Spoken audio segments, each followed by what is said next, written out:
سلامتی ہے ان آنکھوں پہ جو ہدایت پہ نظریں جمائے بیٹھی ہیں، ان کانوں پہ جو ذکر خیر کے منتظر رہتے ہیں، اور ان قدموں پہ جو ہدایت کی راہ پہ گامزن ہیں۔ قرآن مجید نے اگر کہا ہے کہ اللہ تعالیٰ جو ہیں وہ العرش کے اوپر ان کا استوا ہے، تو اب ہم اس کو مثلا کسی کو کمیونیکیٹ کرنا چاہیں تو ہم کیا بتائیں گے کہ اللہ عرش پہ بیٹھے ہوئے ہیں؟ تو وہ ظاہری بات ہے جب ہم کہیں گے بیٹھے ہوئے ہیں تو ہم لوگ جس طرح خود بیٹھتے ہیں تو ایک تصور دماغ میں آپ تو پیدا ہو ہی جائے گا نا، پھر کیا کریں گے اس کا؟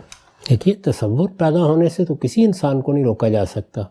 اصل چیز یہ ہے کہ جیسے ہی اس تصور کو آپ عقیدے یا ایمان کی شکل دے کے بیان کریں تو ہمیشہ یہ ملحوظ رکھیں کہ لیس کمثلہ شیء، اس کا عرش ہے، لیکن جس طرح ہم کسی عرش یا تخت کا تصور کرتے ہیں وہ ظاہر ہے ایک مکانی چیز ہے، وہ ایسا نہیں ہے۔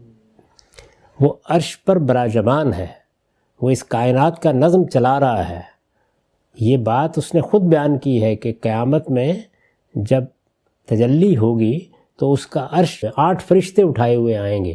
ظاہر ہے کہ اس سے ایک تصویر بنتی ہے، لیکن اس تصویر کو ہمیں کسی تمثیل میں نہیں ڈالنا، یہ روک دیا گیا ہے ہمیں، اور یہی میرے نزدیک صحیح موقف ہے۔ یعنی جو بات جیسے بیان ہوئی ہے ہم اس کا ایک تصور ضرور کریں گے، لیکن اس تصور میں تمثیل کا طریقہ اختیار نہیں کریں گے، کیونکہ جیسے ہی آپ تمثیل کا طریقہ اختیار کریں گے تو انسانوں کے ساتھ مشابہت ہو جائے گی، اور اس طریقے سے اس طرح کا جسم فرض کر لیں گے جیسے کہ انسانوں کا جسم ہے، اس طرح کے ہاتھ فرض کر لیں گے جس طرح کے انسانوں کے ہاتھ ہیں، لیکن کسی شخصیت کا تصور دلانے کے لیے الفاظ میں تعبیریں وہی ہو سکتی ہیں کہ جن سے ہم مانوس ہیں، وہی اختیار کی ہیں قرآن مجید نے۔